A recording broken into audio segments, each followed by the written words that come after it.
हाय दोस्तों, हमारा गारी गीत सुनिए। आप लोग से रिक्वेस्ट है। हर हर महादेव। ठेलावा पर के पनामा सो पड़िया हमारे मान के। ठेलावा पर के पनामा सो पड़िया हमारे मान के। सैया रंडी बाजवा करेला अपने मान के। सैया रंडी बाजवा करेला अपने मान के। सास हमरे मान के, ससुर हमरे मान के। ससुर हमरे मान के।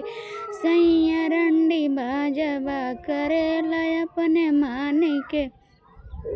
ठेलावा पर के पनामा सो पड़िया हमारे मान के। ठेलावा पर के पनामा सो पड़िया हमारे मान के। जेठ हमारे मान के, जेठानी हमारे मान के। जेठानी हमारे मान के।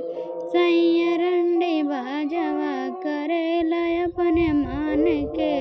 ठेलावा पर के पनामा सो पड़िया हमारे मान के। सैया रंडी बाजवा करेला अपने मान के। चाचा हमारे मान के, चाची हमारे मान के। चाची हमारे मान के। सैया रंडी बाजवा करेला अपने मान के। सैया रंडी बाजवा करेला अपने मान के। ठेलावा पर के पनामा सो पड़िया हमारे मान के।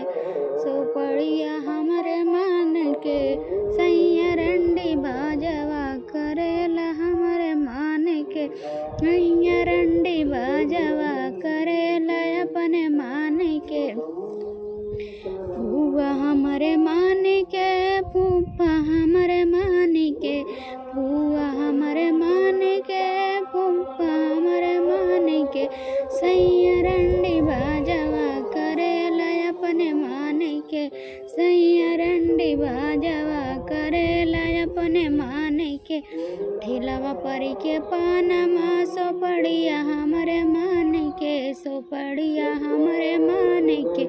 सैया रंडी बाजवा करेला अपने मान के। सैया रंडी बाजवा करेला अपने मान के। ननद हमारे मान के। नंदोई हमारे मान के। नंदोई हमारे मान के। सैया रंडी बाजवा करेला अपने मान के। सैया रंडी बाजवा करेला अपने मान के। सास हमारे मान के। ससुर हमारे मान के। ससुर